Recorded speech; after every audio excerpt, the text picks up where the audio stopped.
Hi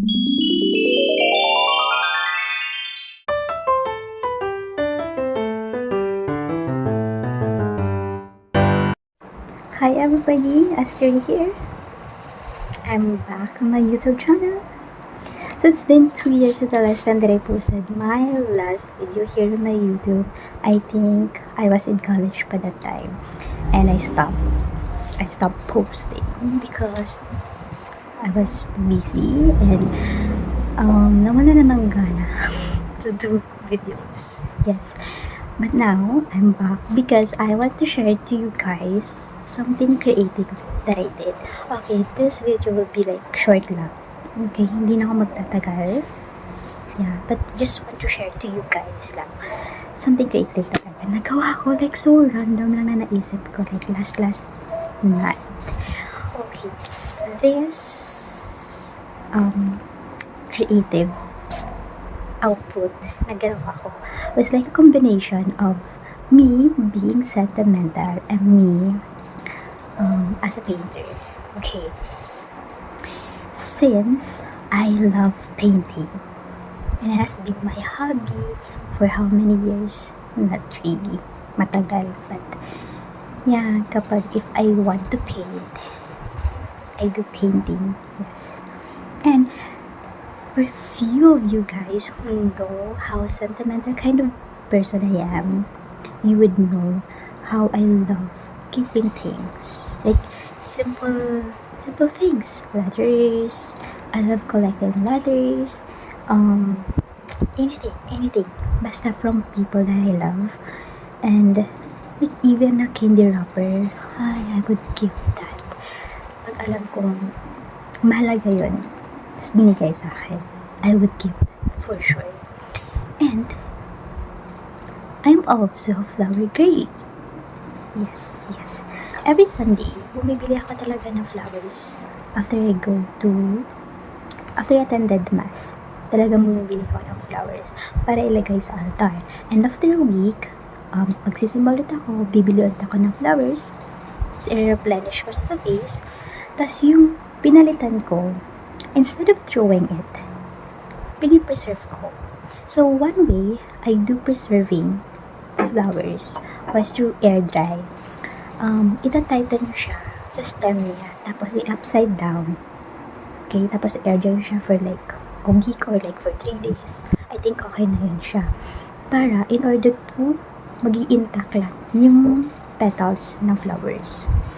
Yeah, so, I'm gonna show to you guys. Medyo nakalbo na siya. So, here are my dried flowers. Medyo marami-rami na siya. But then, since nagamit ko na siya sa ibang projects and sa ibang creative outputs, nabawasan na siya. So, ito na lang. Okay, nakalbo na talaga siya. But yeah. So, initially, iniisip ko, preserve ko lang talaga siya as collection talaga. Kasi gusto ko siya makikita. Because, I don't like throwing flowers talaga. So, nasasayangan ako. So, gusto ko, parang may value kasi siya. Diba, galing from altar. Tapos, kikip ko siya. So, minsan, through a book, minsan mini-insert talaga ako sa mga pages, in between pages ng mga books. Yung ibang mga flowers. So, yun yung ginagawa ko. Also, guys, there are kind of flowers na maganda siyang i-preserve kasi talagang nagsistay yung true colors ng mga flowers. But then, there are some talaga na nagpa-brownish talaga siya. But, intact pa rin talaga yung mga petals nila kapag in-air dry na sila. Yes. I think there are a lot of ways how to preserve the flowers through online. Try nyo lang mag-search or watch videos about it. For sure, marami talaga. So, hindi ko na siya papatagalin. I'm gonna show to you guys what I did. So, here it is. Tcharam! It's so cute, right? Yes. So, what I did is, on my artist pad, nag-paint ako ng vase. So, basically, vase lang talaga yung dapat kong gagawin. Tapos, magpipaint lang sana ako ng still life painting. But then, after I did the vase, napatingin ako sa bunch ng flowers na may na-air dry ko. And I was like, why not? Gamitin ko na lang siya dito. Tapos idikit ko.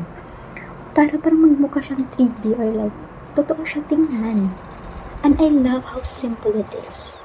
Tapos nag-balance pa talaga yung mga colors. I don't know what kind of flower is this. Pero ang ganda niyang i-preserve. Kasi, ito talaga yung color niya talaga. Tapos nung na-air dry ko na siya, gandang-ganto lang. Tapos same with this.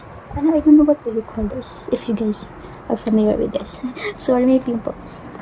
Third eye ko yan. Okay. So, ito. Sobrang ang cute. Tapos sabi ko, sa mga next batch ng mga flowers na i-air dry ko, ito na yung gagawin ko. And bala ko siyang i-frame. Wax type na frame. Kasi, ang ganda na talaga. To be honest, nung ginawa ko siya, after that, I was so kilig. Because it's so pretty. Like, to be honest. Diba? Mag-agree kayo. Okay, so, night after that, I did another one. Okay, this one, maganda naman talaga siya. Pero, it's a bouquet. Although, hindi lang talaga nagbalance lahat ng colors. Tsaka, nakulangan din kasi ako sa flowers. Kasi nakalbo na talaga kasi siya. Wala na. Kawawa na talaga siya. So, this one. Okay. Diba?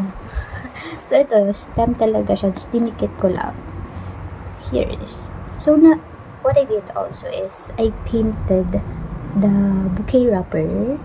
And then, after that, I made the ribbons. And then, the stem. And then, here, pinagdikit-dikit ko na siya. Although, parang hindi siya naging even tingnan. Right? Parang hindi siya, nakukulangan ako sa flowers eh. Kaso wala na kasi ibang colors. Tapos, ito na lang yung natira. So, ginamit ko na lang kung ano yung kayang malagay dito. Although, cute naman talaga siya. So, ayan. Ito na yung i-share ko sa inyo. So, guys, if you have flowers, like, if you love collecting flowers, instead of throwing it kapag dried na siya, or before pa siya mag-dry, or mag-withery yung flowers, i-air dry nyo na talaga siya. Tapos, ipipreserve nyo siya. Tapos, you can do anything what you want para makikita nyo. Especially, if yung flowers na binigay sa inyo, like yung mga partners nyo, ng boyfriends nyo, ng friends or family, are very sentimental to you guys. I mean, you can do a lot of things para ma-preserve. Tapos, maging creative pa kayo. Right? So, yun. Yun lang. Yun lang i-share ko sa inyo. So, I hope next week I can do a lot with this. Yes, so this week bumili ulit ako ng flowers na ipipreserve ko. Yes, but I suggest to you guys, if you intentionally want to preserve para magkaroon ng dry flowers, pumili na lang kayo ng mga type of flowers na magandang i-preserve. Yes. Kasi makikita nyo naman sa texture and sa capacity ng isang flower kapag tatagal naman siya. So, I'm not really familiar a lot of flowers. So, inaaral ko pa naman siya. Hindi pa ako familiar sa lahat ng mga flowers o ng mga pangalan or what. Pero, kapag nakikita ko siya, alam ko magtatagal yun or what. So, kasi, ma-feel yun sa petals. Kapag like, hahawakan nyo siya, alam ko pag magtatagal yun or hindi.